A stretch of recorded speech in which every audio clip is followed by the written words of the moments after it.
Next transaction మనకి ఏముందంటే withdraw cash for office use అంటున్నాడు. ఆఫీస్ అవసరాల నిమిత్తం తీసుకున్న నగదు అనేసి చెప్తున్నారు.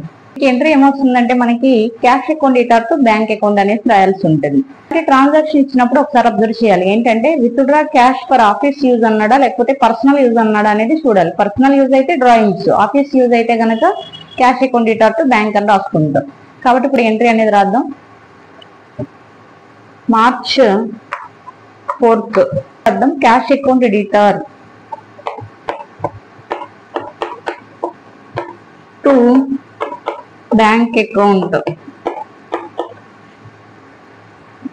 అమౌంట్ ఎంత ఉంది అంటే 1000 ఉంది కాబట్టి 1000 debit 1000 credit.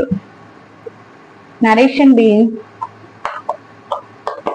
Cash withdrawn for office use అనేసి రాస్తుంది. మనకి ఈ విధంగా ఇచ్చినప్పుడు ఇలా రాయాల్సి ఉంటుంది. అంటే ఆఫీస్ యూజ్ అయితే cash account debtor to bank రాస్తాం, ఒకవేళ పర్సనల్ యూజ్ అయితే drawing account debtor to cash